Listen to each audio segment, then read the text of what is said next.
Som l'equip interpretatiu de Boira, una creació de Maquinant per a Escalat de Centre Teatral i anem a parlar-vos un poc de l'espectacle, no?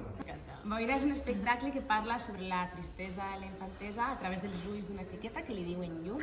És una obra super multidisciplinar, per això tenim aquest equip meravellós, on hi ha música, hi ha il·lustracions, hi ha dansa, interpretació, i utilitzem tota aquesta poesia a favor del viatge, per a poder viatjar amb llum, perquè parlar i posar nom a la tristesa és important.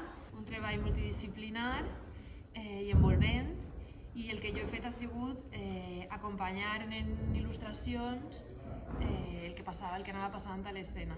He hagut de muntar aquesta festa per a que Llum pugui tindre aquest públic tan meravellós i una música en directe com és la música. Meravellosa.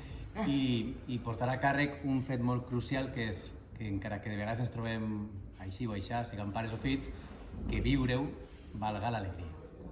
És una meravella en tots els sentits. Per a mi, l'equip que hem format és l'alegria personificada, no? I ens hem trobat en un viatge solament creatiu a l'hora de trobar-nos en què coincidíem, en què no coincidíem, i per a mi Llum, que tinc el plaer també de viatjar amb ella, està plena de tot el que li donen els altres, no? Són les seues xicotetes capses de felicitat, de coses que li agraden, de coses que pot gaudir, i això està ple, evidentment, de tots els personatges que apareixen en l'obra. Doncs jo faig de l'amiga de Llum i és com l'amiga vitamina, no? Un poc ahí li dona diversió, alegria. Després està la dona de quatre braços, que també està un poc boja, la psicòloga.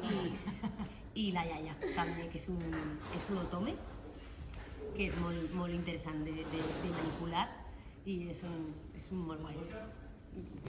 I res, que ens trobareu fins al 5 de maig, ací, a la Sala Ribes, Espai Cultural.